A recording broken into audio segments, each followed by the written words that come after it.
Hello students, हम अध्याय पढ़ रहे थे आपके 10th क्लास का कार्बन है उसके यौगिक। इसके बाद में इसमें अपन ने हाइड्रोकार्बन्स पढ़े थे। हाइड्रोकार्बन्स के अंदर जो अपन ने हाइड्रोकार्बन का वर्गीकरण कर लिया था और उसके बाद अपन ने स्टार्ट किया था हाइड्रोकार्बन की नामकरण की पद्धति। उस हाइड्रोकार्बन की नामकरण की पद्धति में अपन ने पिछली क्लास में रूढ़ पद्धति के बारे में बात की। देखो, रूढ़ पद्धति आपने पूरी देख ली। उसके बाद अब आज जो पद्धति अपन पढ़ेंगे उसका नाम है व्युत्पन्न पद्धति। व्युत्पन्न पद्धति, ठीक है। देखो, इसके नाम से पता चलता है व्युत्पन्न पद्धति में यौगिकों का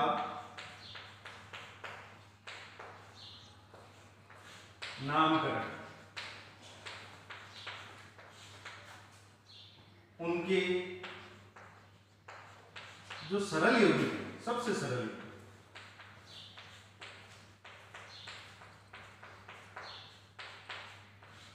यौगिकों का व्युत्पन्न मानकर करते हैं।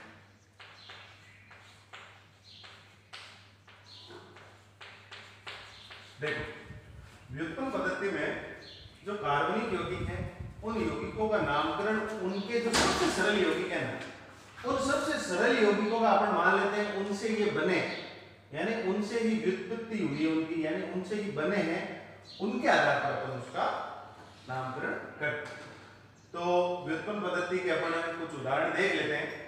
उन उदाहरणों के अंदर बात करेंगे तो आपको पहले इसके ध्यान रखना, व्युत्पन्न पद्धति में उसके सबसे सरल यौगिक कौन से हैं, उनके व्युत्पन्न मानकर ही अपन नाम करते हैं। अभी एग्जांपल अपन देखेंगे तब आपको समझ में आ जाएगा। चलो इसको एक बार पढ़ा रहने देते हैं, यहाँ नीचे कर लेते हैं, ठीक है। देखो, अपन ने पिछले जो क्लास थी उसमें एक संरचना देखी थी, एक कार्बनिक यौगिक देखा था। क्या नाम है इसका, आप सोच के बताएं। देखो, इसका क्या नाम है। अपन ने कहा था कार्बन 1 हो, 2 हो, 3 हो, 4 हो, 5 हो, तो अपन ने कहा था देखो इसमें कार्बन कितने हैं, 1 कार्बन। तो यानी 1 कार्बन पे अपन क्या लिखते हैं, मेथ लिखते हैं। देखो, अब इसकी संरचना बनाते हैं अपन। 4 हाइड्रोजन है, 1 2 3 और ये 4, सभी में एकल बंध है, यानी एकल बंध है तो इसके पीछे क्या लगेगा, n। एक बंध है सब, तो क्या लगेगा, n, यानी इसका पूरा नाम क्या बन गया, मेथेन, ठीक है।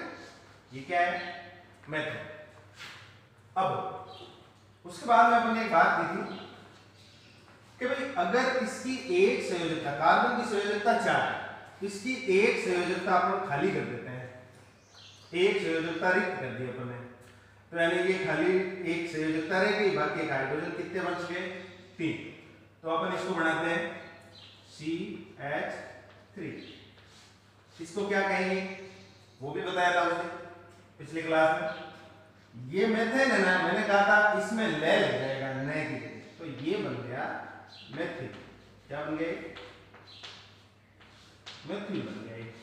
अब देखो, ध्यान रखें परिभाषा, यौगिक का नामकरण उनके सबसे सरल यौगिक का व्युत्पन्न मानकर करते हैं।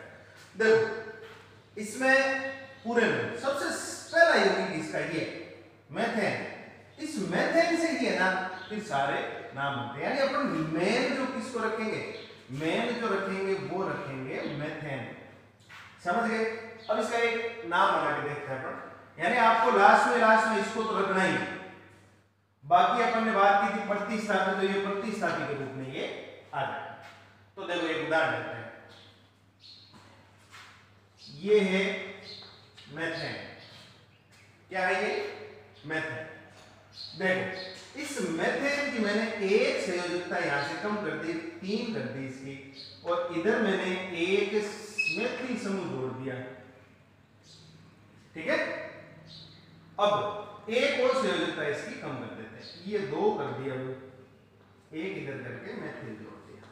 ये देखो, ये मेथिल है, ये मेथिल, मेन क्या है, ये है, मेन क्या है, मेथेन ही तो था, मेथेन से स्टार्ट किया था अपन, मेन तो मेथेन ही,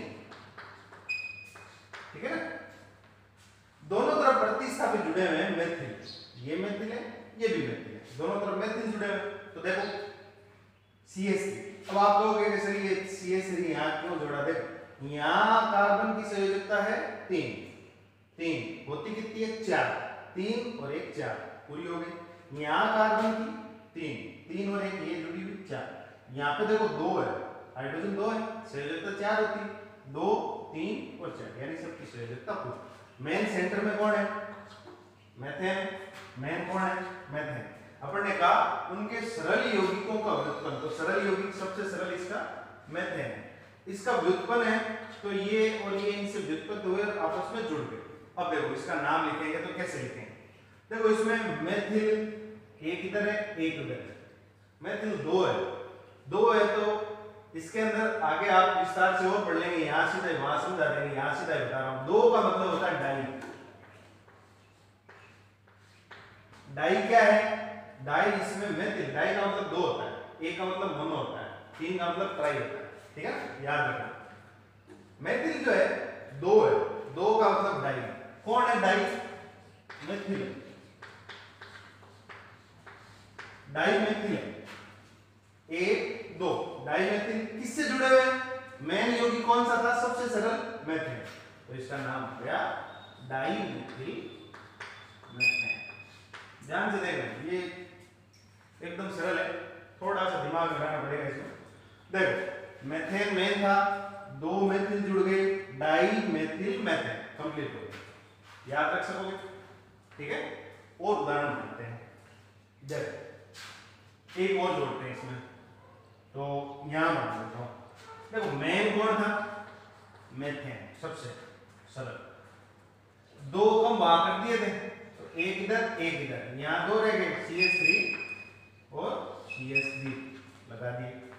अब क्या करता हूं मैं, यहां से एक और कम कर देता हूं, एक संयोजकता इधर खाली कर दी, यहां पे भी अपन ने मेथिल समूह जोड़ दिया, अब 3 हो गए, 1 2 3 होते हैं, तो उसको अपन कहेंगे ट्राई, क्या कहेंगे, ट्राई। ट्राई क्या है, 1 2 3, ट्राई कौन है, मेथिल है, तो ट्राई मेथिल मेथेन, मेन तो मेथेन ही था, उसी से बना रहे अपन, मेन तो कौन था, मेथेन, ट्राई मेथिल मेथेन। एक और उदाहरण है, ये जो प्रतिस्थापी है इनको मैंने बताया, मेथिल होता है, एक कम हो गया, एथिल से एथेन से एक कम हो गया तो एथिल बन जाता है। देखो CH3 ये है एथेन, 1 2 कार्बन एथेन, यहाँ एक कम कर दिया अपन ने, 2 कर दिया, ये हो गया एथिल, क्या हो गया ये एथिल। एक इसका उदाहरण और ले लेते हैं अपन, देखो वापस बनाते हैं इसी के आधार पर, देखना पहला क्या है, ये रहा मेथेन, ठीक है, मेथेन से अपन कम करते हैं, एक इधर जोड़ दिया मैंने CH3 मेथिल, यहां की बार मैं एथिल जोड़ देता हूं, ठीक है, और यहां पे मेथिल, देखो 1 2 3 4 इसकी हो गई, 4 इसकी होती है, तो 2 1 और 2 ये 4 ये हो गई, ये 4 चारों तरफ से सारा पूरे। अब देखो मेन यौगिक तो कौन सा था, मेथेन, मेन यौगिक कौन सा था, मेथेन, तो मेथेन तो रहेगा ही, ये सबसे लास्ट में आ जाएगा, बाकी इनके आधार पर नाम करते हैं। देखो इसका नाम क्या है, ये होता है एथिल, तो अपन क्या लिखेंगे, एथिल, कितना है, एक ही है, एथिल, ठीक है, इसका नाम कर रहे हैं हम एथिल। 1 और 2 क्या है, मेथिल है, इसमें ये 2 मेथिल हो गए, तो 2 मेथिल है तो अपन लिखेंगे डाई, डाई कौन है, मेथिल है, और मेन यौगिक कौन सा था, मेथेन था, तो लास्ट में आ जाएगा मेथिल, ये इसका नाम। ये अपन ने जो मेथेन है उससे जो व्युत्पन्न होते हैं, जो उससे बनते हैं सरल यौगिक, उनके आधार पर अपन ने ये नाम लिखे हैं, तो आप इनका प्रैक्टिस करोगे तो आपको समझ में आ जाएगा। अब अगला बात करते हैं, एक और समूह है मेथेन के बाद में, तो इसको हटा रहे हैं।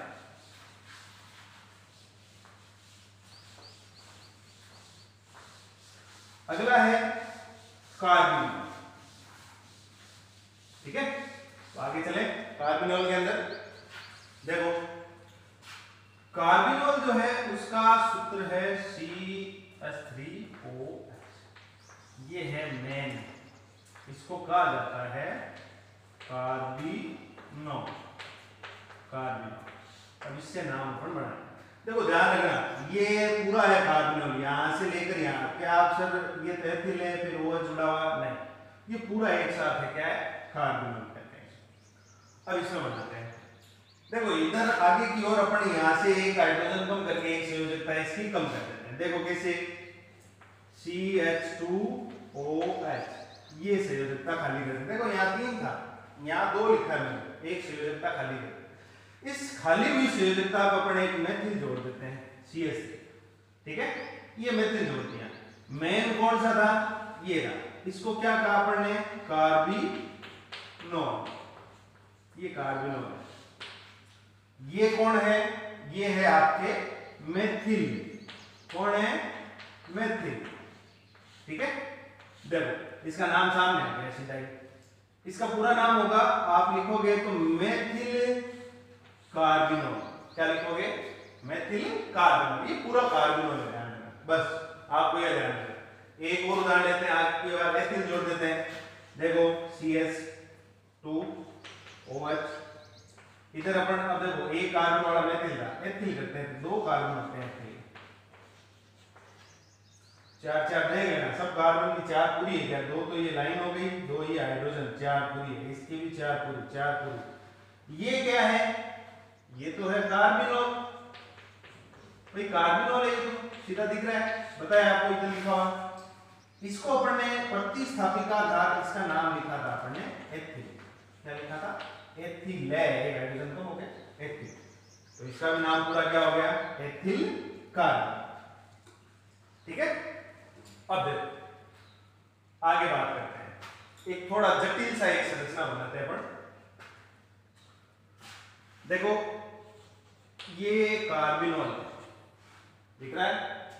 अब इस कार्बिनॉल के अपन क्या करते हैं? सारे हटा देते हैं। ये लो, सभी संयोजकता हटा ली, यानी अपन चारों तरफ इसके जोड़ेंगे। अब देखो इधर तो मैं क्या करता हूं? एथिल जोड़ देता हूं, इधर जोड़ देता हूं मैं मेथिल। और एक आपको प्रतिस्थापी बताया था,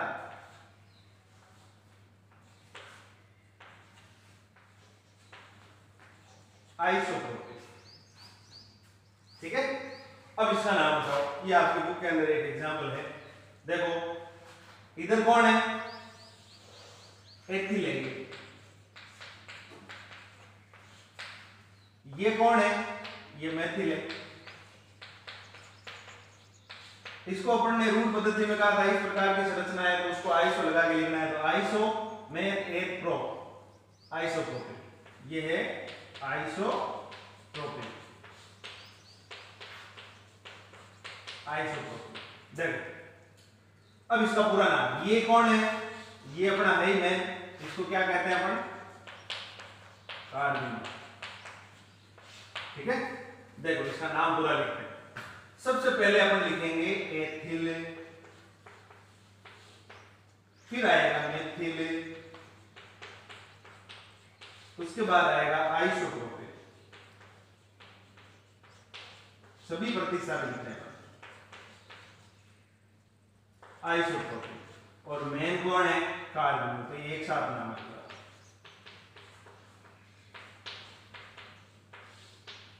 पूरा नाम देखो, वापस बता रहा हूं इसको। मेन तो कार्बिनॉल था, हाइड्रोजन सारे हटा दिए इसके। ठीक है, एक संयोजकता ये रह गई थी, बाकी 3 खाली हो गया हाइड्रोजन हटा दे। तीनों संयोजकताओं पे अपन ने क्या किया? यहाँ तो एथिल जोड़ दिया, यहाँ मेथिल जोड़ दिया, यहाँ आइसोप्रोपिल जोड़ दिया।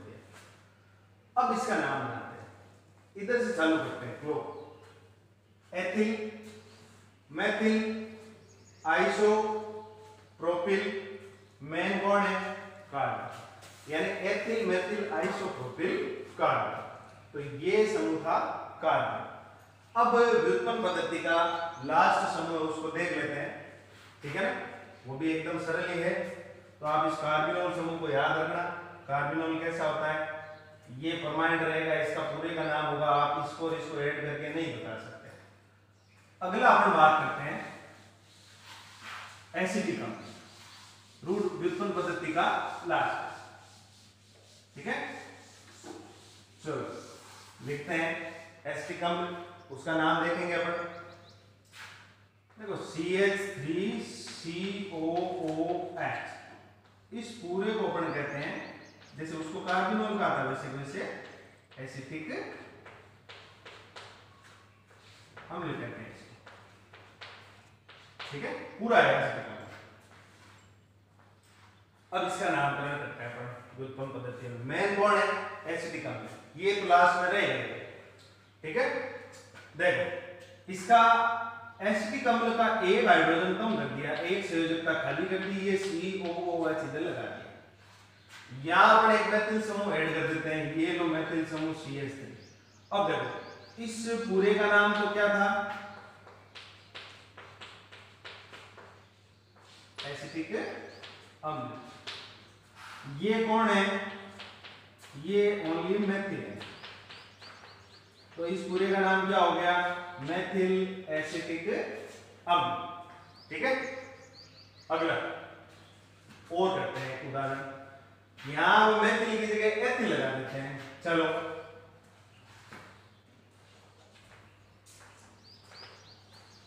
ये एथिल है और ये एसिटिक अम्ल लिखते हैं अपन,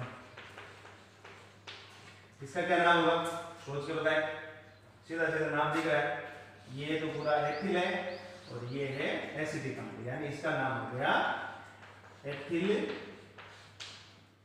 एसिटिक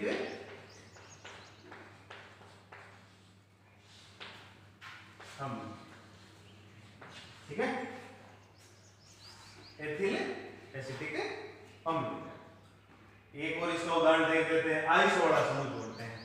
आप इसमें कोशिश करना, CH CH3 और CH3, क्या आइसो बताया था मैंने रूट पद्धति में। अब इधर अपन जोड़ देते हैं CH2 COOH, ये पूरा एसिटिक अम्ल है और ये अपन ने कहा था आइसो समूह, आइसो है, आइसो फिर कार्बन, आप काउंट कर लें 1 2 3 प्रोपिल होता है प्रो, तो अपन इसका नाम लिखेंगे आइसो प्रोपिल, आइसोप्रोपिल। और पीछे वाला कौन है, एसिटिक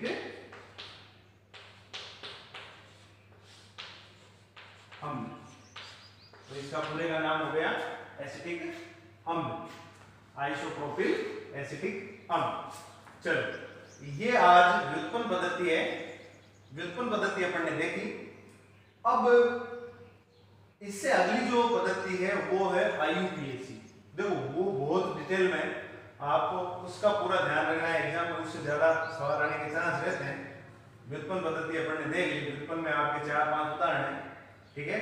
आप एक बार किताब से स्वयं नोट से किताब से पहले आप रूट और व्युत्पन्न पद्धति पढ़ लीजिए, उसके बाद आपको पढ़नी है IUPAC पद्धति।